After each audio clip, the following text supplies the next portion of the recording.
Hi, my name is Rakil Nipamyashi, and today we're here with Dr. Edward Shalts to talk about his new book, Super Remedies. I'm excited to talk about my new book. Have you had a chance to read it? Yes, I've read it, and it's a great book, super informative and a lot of helpful tips. Any questions for me? We're about to get into them. You're an accomplished psychiatrist and a longstanding doctor. What made you be interested in homeopathy? I'll tell you more.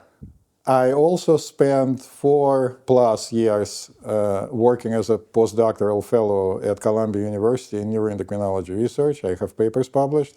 At some point of my life, relatively recently, I served as an interim chairman of a large department of psychiatry. And here I am, a conventional doctor, a scientist with published papers, talking to you about what Wikipedia calls pseudoscience, right? It does. So it's kind of strange. Yeah. Why don't we read the definition of science from the internet? So I Googled it, and that's what it says. Science is the systematic study of the structure and behavior of the physical and natural world through observation, and then underlined, experimentation. It's underlined, meaning it's very important. And the testing of theories against the evidence obtained. So I've got news for you, everybody. Homeopathy was discovered, not dreamed up, discovered by a prominent German physician whose name was Christian Samuel Hahnemann, because he called himself Sam. Everybody calls him Samuel, but his original name is Christian Hahnemann, who spoke, that we know for sure, 10 languages, including Latin Hebrew. He was a prominent chemist. For example, the method of testing of the quality of wine that he developed is still used to this day. Published over 80 scientific papers. But he lived in the 18th century when conventional medicine was kind of weak and kind of cruel. Bloodletting, leeches applied. Oh, yeah. Poisonous mercury preparations for treatment of syphilis were used. Not much was going on, and he was talking about it very loudly. But there was one mysterious exception: China. It's a natural medication made out of a plant which is called China officinalis that cured most of the cases of malaria that was pretty prevalent. So Hahnemann, for the reason we'll never find out, decided to take it himself. He didn't have malaria, and see what's going to happen. To his surprise, as he was taking the medication that treated malaria, he started developing symptoms of that same medication that he's taken. So throughout extensive research of literature, where he found examples of other cases when things like that happened, and conducting more experiments on himself and, yes, his multiple children. He had a total of 11 children. Wow. He came up with a scientific paper that came out in 1796 in Hoffland's journal, which today would be analogous to Lancet or to the Nature magazine, in which he proclaimed that he discovered a new principle of nature that people didn't know before, which in Latin he called similia similibus curenter, which means like cures the like. So, the experiment was there. He experimented on himself and other people. Deep research of scientific literature was there. He published the paper, and the process by which he discovered it is called in German Prüfung, which means test. So in English, we bastardize it and call it proving. That's how all the homeopathic remedies are discovered. So homeopathy is science. So where do you think the misconception comes from? It's an exceptionally good question. I really appreciate it. It's not a misconception. It's a misleading statement, because up to this day, there is an ongoing fight between conventional medicine that Hahnemann, who was kind of prickly, called allopathic medicine as opposed to homeopathic medicine. So allopathic is when they use the opposite to treat illnesses, and we can talk about it later. And the fight has begun.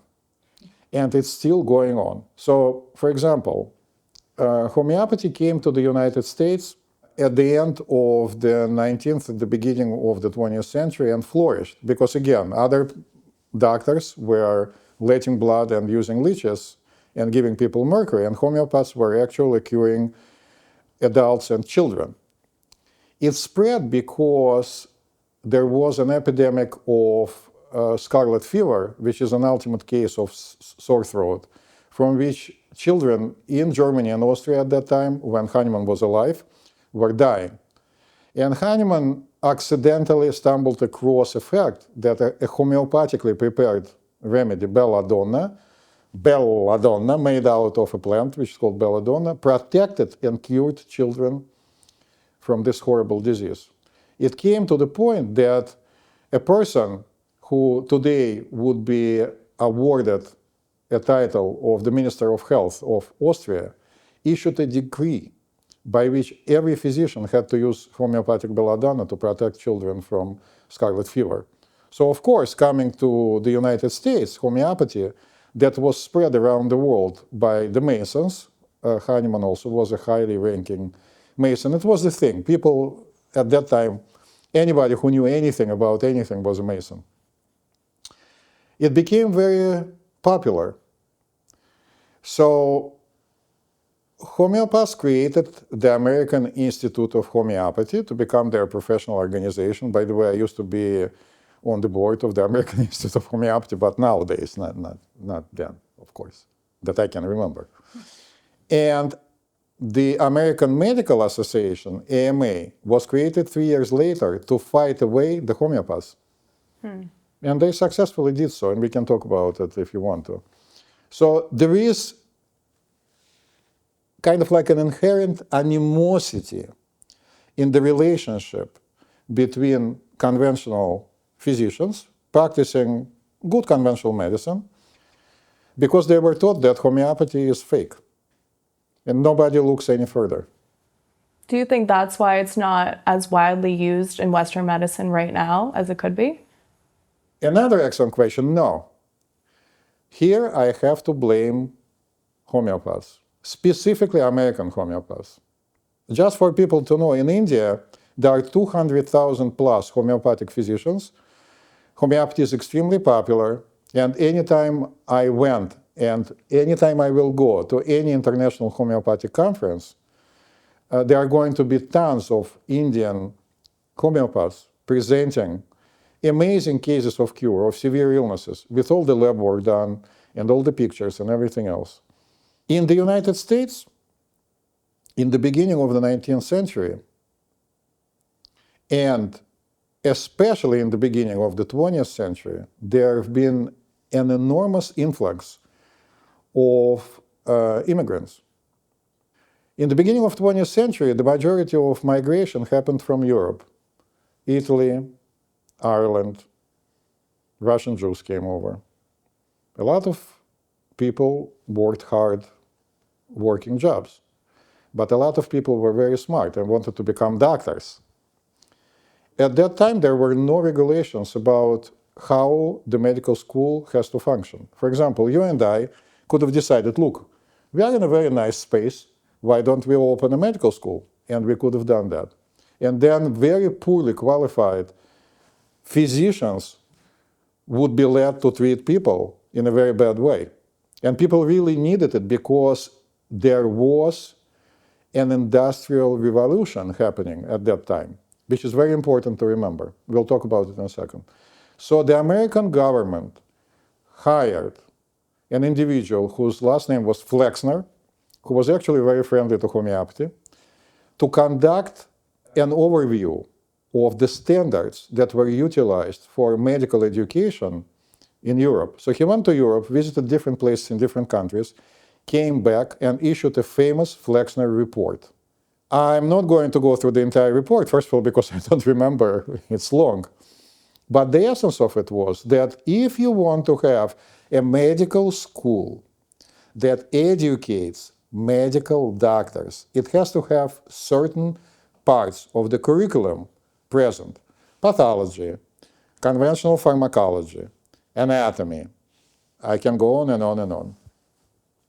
So some schools, which are kind of weird, osteopathy, for example, adopted the standards, and they still do exist. You've probably met people whose last name has after it not NMD but DO, Doctor of Osteopathy, because they went to the osteopathic school. We are sitting currently in Manhattan. There is an osteopathic school in the Bronx. All right, they are present. At that time, the American Institute of Homeopathy was headed by a super famous and super amazing Dr. Carl Lippe. This doctor never had a case, it's all documented, when he didn't cure a person. Wow. So he was an amazing homeopath, but he was kind of prickly. And he said, look, we are still in charge, we are ruling, we are not going to obey by these standards. Just for people to have a slight idea, Cornell Medical Center, old building, used to be a homeopathic hospital. It was extremely prominent. But Dr. Lippe, who was a good doctor, wasn't a very good politician and made a horrible mistake. Because homeopathic schools did not obey by the standards, did not comply, they were shut down. So in the 20th and the 30th, meaning 1930s, 1920s, homeopathy gradually started going away. Doctors would die off naturally because it was old school doctors, right? And the new ones weren't educated anymore. So the decision was made to go grassroots. And the National Center for Homeopathy was created. I'm currently on the board of this National Center. At some point, I used to be a vice president. So they decided that they are going to give homeopathic education to the masses, meaning people who didn't have a degree, so they carry on the knowledge. The last professor of homeopathy was Dr. Buricky, a super famous homeopath with a lot of books. He left, naturally left, in the late 40s. He used to teach at Hahnemann Medical School. Hahnemann Medical School used to be the school and Hahnemann Medical Center in Philadelphia. They renamed it a few years ago. So homeopathy basically was left grassroots only. The American Institute of Homeopathy did exist and still does exist, but has very few members. For example, I'm one of the very few surviving doctors of homeopathy, DHT, a result of me showing a lot of clinical cases where I was able to help people and also passing a very vigorous, very difficult board exam. But there are very few of us. And the National Center of Homeopathy does have people, and we also have in the United States what is called professional homeopaths, people who are either licensed to practice medicine and also know homeopathy, or people who just studied homeopathy in some states like Arizona, for example, something that comes to my mind right away. It's legal to do it. By the way, homeopathy is still a part of the Medicare law. Oh, really? The states have a choice to either cover or not cover homeopathy. The state of New York, the state of New Jersey, and I can go on and on and on and on, have chosen not to. There is a homeopathic pharmacopoeia of the United States of America. In 1938, the law was passed that is regulated as an over-the-counter medication. So the structure is there. People are not there. Yeah, yeah. So let's talk a little bit more about your book. I was wondering, so for an average person reading your book, what would you hope that they take away from it? How could they implement some of these things that you write about into their daily lives? Let's talk about how homeopathy is viewed by the modern American society and in the world. It is sold everywhere. We have a couple of containers here. So this is a very commonly sold brand. I've seen those. Yeah, it's called in French Boiron. Here we call it Boiron. So I bought this at one of the pharmacies in New York yesterday. This is made by an American homeopathy, which is called Standard. And there are tons of others. So you can buy them. They are inexpensive. And they all have indications because they are regulated as an over-the-counter medication. But then that gets a little bit tricky. So what I would suggest to people is to try homeopathy not instead of taking conventional medications, because you guys don't know what you're doing, essentially, right? But trying them in addition to or on the way to a conventional doctor or the emergency room. Very good examples of such remedies that most of the people know are arnica montana for trauma. But if I had my choice, I also would offer parents whose children have teething issues to try chamomilla, which is made out of chamomile. It's all described in the book. Or, for example, I'm extremely concerned with the amount of grief and PTSD that exists in the modern Western world, and I'm pretty sure everywhere else. And we have two amazing remedies for that. One of them is called Ignatia amara. Both of them are herbal. And Ignatia is basically a remedy for a broken heart. And one of my next books is going to be called Mother Ignatia. It's about to come out, dedicated specifically to this remedy. And as you know, because you read the introduction to my book, I talk about my own mother's experience with this remedy. So when anybody has a loss, either abandonment issues, like a breakup, or somebody lost somebody and is grieving, this remedy could be extremely helpful.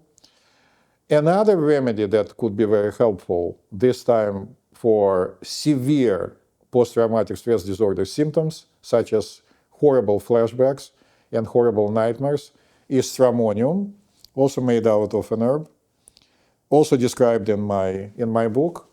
So there are other examples of simple situation in which you can try the homeopathic remedy. Again, not instead of coming to a professional, but on your way to this professional, right? Or for example, if in the middle of the night your child is screaming because their teeth are coming out, you can give them chamomile, no big deal. Yeah. Are there any negative side effects that people should be aware of? This is my third book on homeopathy. So for the first two books that came out in 2006, almost simultaneously, one with McGraw-Hill, another one with Josie Bess, and they are on my website, and they're basically sold out. I did research on side effects of homeopathy. Well, according to what we spoke about in the very beginning of our conversation, it's not supposed to have any side effects because it's just sugar pill, right? There's nothing there, allegedly. But let's say that you are somebody like me who has been practicing homeopathy for over 40 years and believes it works, must have side effects, or at least some effects. So if a child or an adult eats the entire container of a homeopathic remedy, nothing is going to happen because the concentration, for example, here is 30 C, which means 10 to the power of minus 60. The number of atoms in our universe, in the Milky Way, is 10 to the power of 62 or 64, so there's no substance there. Mm-hmm. But I decided to see what research says. And yes, there have been cases of poisoning with substances that are used for homeopathy described, mostly with mercury, mostly in India and South America, where people wrongfully took, instead of taking a substance prepared homeopathically by a reputable homeopathic production company, just decided to take the substance itself. Well, don't take mercury, okay, because it's a poison. Yes, so no, yes, good there are no advice. side effects. All right. So you think that as a reader, you can go to the store, pick up a few homeopathic remedies, Right. and it's safe to try them out on your own as a self-guided experience. So you don't need like a homeopathic doctor to guide you. This is an excellent question, and let's talk about the way I, as a homeopath, or any of my colleagues, view a human being who is ill. So we very clearly distinguish, and conventional medicine agrees, acute illness and chronic illness. An acute illness is something that comes on suddenly, starts usually pretty violently, and then either goes away on its own or with treatment completely, meaning there is a total cure, or a person dies. A good example is a severe fall. Let's say somebody was in a car accident, has a leg and an arm broken, and if they are treated properly, everything is going to go away, right? And if they are not treated properly, they'll either die or it will become chronic. Or, for example, somebody developed an acute viral infection, first time in their life, second time in their life. So we have a joke in Russia, where I'm from originally, that seasonal viral infection goes away in 10 days without treatment and in 2 weeks without treatment, right? So Yeah. for acute illnesses, it's very safe to take a homeopathic remedy. For example, I describe in the book a case when I was working at the Center for Health and Healing at Beth Israel Medical Center. Our pediatrician's friend was running across the Brooklyn Bridge to meet up and to have lunch, and slipped and damaged his arm, arrived to the meeting like this. And Larry Palevsky, a very good holistic pediatrician, told him, look, we have at Shalts, he does miracles, let's see him, maybe he'll help you. So he came in and I said, Larry, and whatever was the name of this guy, I mean, there is nothing I can do because apparently we both understood.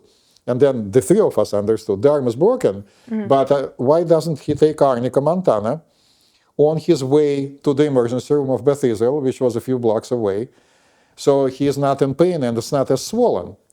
So I had homeopathic remedies at my office. I gave him Arnica Montana 200C. Larry took him by foot to the emergency room. And the nurse who had to triage him, meaning to decide what to do with him initially, couldn't believe that his arm was broken because he was in no pain and there was no swelling. So in 30 minutes that it took them, he got better. But the fracture was still there. It needed to be repaired, okay? Yeah. So that's an example when you take the remedy, it basically makes things better for your body, and you still get to see a doctor. Yeah. Yeah. So this is not instead of seeing a doctor and getting your arm Exactly. x-rayed. This is just to help you get there. Yes, it's a very important point. I'm not trying to tell people not to see conventional physicians. Conventional medicine is a life-saving entity in our daily life. It developed because, remember, I mentioned the industrialization process, because a bunch of people, millions, gazillions of people, came to live in the city. So there was basically no room for a homeopathic physician to come in and evaluate somebody for half an hour, for an hour. Things had to go very quickly. By that time, anesthesiology got developed, surgery got developed, antibiotics gradually showed up in the 20s, in the 30s, in the 40s. They were getting results. Yes, by conducting heroic measures, by causing some side effects, but constantly saving people's lives. So how can anybody say to people, don't get treated by a conventional physician, go and see me? No, absolutely not. But there are cases when people try again and again and again, and things just don't move on. I get to see in my practice usually people with chronic illnesses, and sometimes I get very good results, together with conventional physicians. Yeah. Well, that's amazing that it works in tandem with conventional Western medicine to kind of just amplify the effects. Well, certain things don't go along. The most important problem here is that conventional physicians don't get along with homeopathic physicians, okay?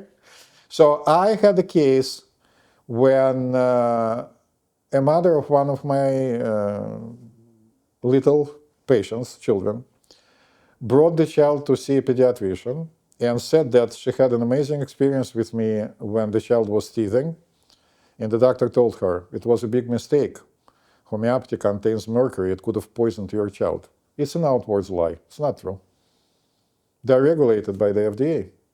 There's no mercury. I mean, do I look like somebody who wants to poison people? I don't think so. No. Yeah, so this is a barrier number one. A barrier number two, certain things don't go along. Like, for example, if you are taking an antibiotic already, there is no reason to take homeopathic remedy. You could be undergoing treatment for, let's say, chronic digestive issues or asthma, and not getting the result you want. You might decide to consult with a professional homeopath and see whether they can make your situation better. On the other hand, if somebody has diabetes, type 1 diabetes on insulin since age, I don't know, 5, homeopathy can't replace the treatment. There is no need because conventional medicine is doing a miracle. Yeah. Yeah. So tell me more about how these pills are made. Do you make them at home? Are they full of sugar? So What's the I story? don't make them at home. When Hahnemann was making his homeopathic remedies, he would take one part of an active substance and either 10 or 100 parts of alcohol and shake them vigorously, usually by hitting them against a thick book. In his case, it was a Bible. I have Encyclopedia Britannica here, so it's pretty big, and I'm going to show you. So let's pretend that I just diluted the substance, and now I'm going to show you how it's made.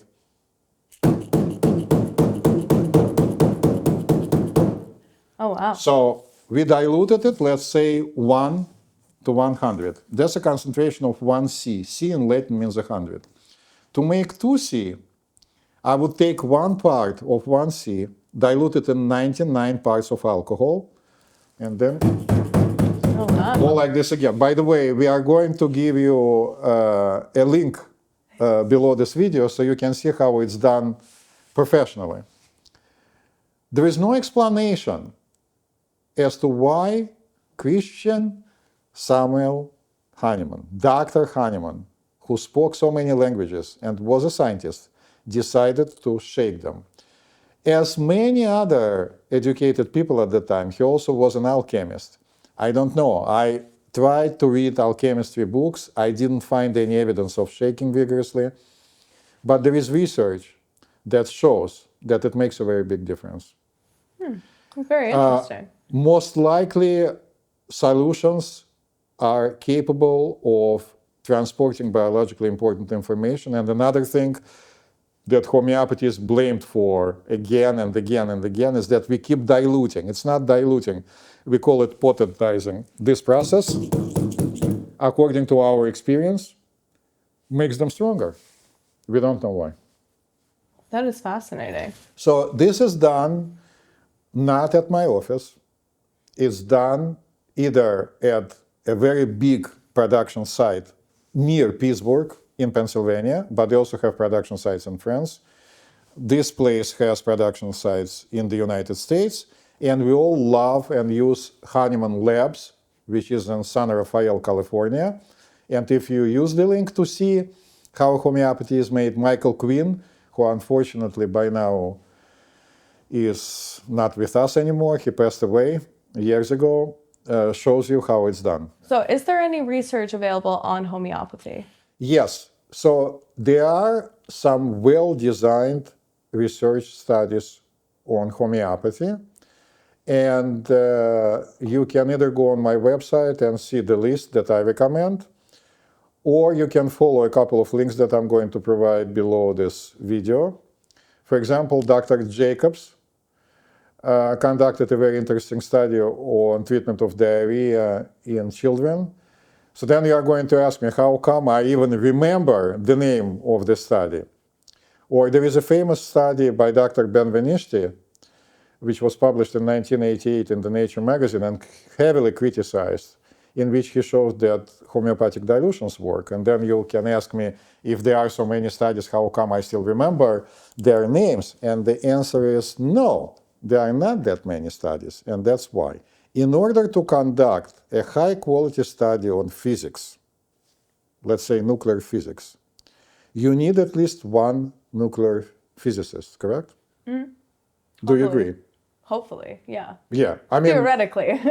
if you talk to physicists, they'll tell you that a general physicist or a physicist who works in a totally different area of physics would feel very uncomfortable conducting a research study and designing it on nuclear physics. So it has to be specialized. For some reason, this standard has never been applied to homeopathy when it comes to criticizing it and showing that it doesn't work. So there are many studies, again, not hundreds, in which no homeopath was involved at all in the design. So it has to be a homeopath involved. That makes it very difficult because there are very few. The second thing is that the study, in order for it to come out well, has to be funded. For example, I sat for a year or so on the board of the National Institute of Health, NIH, where we reviewed studies on alternative medicine and decided as a group whether they should be funded or not. In my year of sitting there, no applications were submitted. Because the majority, an overwhelming majority of people who practice homeopathy in the United States are involved with patients. They don't do research. Because another condition is that you have to have research experience. So you can ask me, Dr. Shalts, how come you've never done a study like that? Well, we submitted one application for the homeopathic study when I was working at the Center for Health and Healing. It got rejected, which is totally normal because it needed to be improved. And then the research director and I went our separate ways, and it never happened in my life. So yes, there are studies, but more need to be done. But for that, professionals have to be involved. On the other hand, there are multiple homeopathic journals in which clinical cases are published and clinical studies are published. There are a few in Europe, especially in England, and many, many in India where homeopathy is published so widely. We just don't read them. Well, you read them. Not all of them, but some, yes, of course. But like, would you say that professionals in homeopathic field, they do read the study? Of course, and a lot of studies are done. Clinical cases are constantly reported. There are multiple homeopathic conferences all around the world, and there is an international homeopathic society. It's called Liga, L-I-G-A, capitals, Medicorum Internationale, because I guess it's like in French or something, and it meets every year in different countries. In 2003, I presented at such a conference in Berlin on my experience in treating PTSD after 9/11. So, yeah, there are many. Well, that's good. Well, hopefully, people can commit to doing more research and kind of band together as a community. Well, for that, they need to have people with research experience. For example, Dr. Jacobs is retired. By the way, in England, there is a Royal Homeopathic Hospital and the Royal Homeopath, the royal family traditionally has a homeopath. But Dr. Fisher, who used to do a lot of research and also published, I forgot to mention his name, I'm sorry, very high quality research, passed on. So I don't know who a Royal Homeopath is right now, but I'm not aware of any new studies coming from England. Takes money, takes people. Takes money, for sure. You need the resources. Yes. So are these FDA approved? Yes, they are regulated by FDA as an over-the-counter medication since 1938. They are in the FDA Act, which requires that there is a production process done according to the homeopathic pharmacopoeia of the United States of America. So in France, it's pharmacopoeia of France, in India, it's pharmacopoeia of India. And they must be labeled. So on the label, there is the name, the concentration, indications, and the expiration date. Well, that's amazing. Yeah. Is there anything else you would like to tell us? Yeah, I would like you to keep your minds open. And if you want more information, it's available on the internet. There are books about history of homeopathy. There is a book written by Dr. Coulter. We'll provide the link. It's a multi-part, multi-volume book with detailed history of homeopathy. And, try it. It's safe. Just try it once or twice and see. And if it doesn't work, you just wasted $8. There's no harm in trying. There's no harm. But if it worked, it's amazing. Yeah. Well, I definitely want to go out and try some now. Okay. Also, you can read more about my books and information about homeopathy on my website, which we are going to provide a link for. It's drshalts.com. Very easy to remember. So thank you. Thank you so much, Dr. Shalts, for being here today and talking about your new book. Thank you very much for having me and interviewing me. It's always very nice to talk about something you spend so much time on doing. And now I have this beautiful final product that I'm very excited to present to you.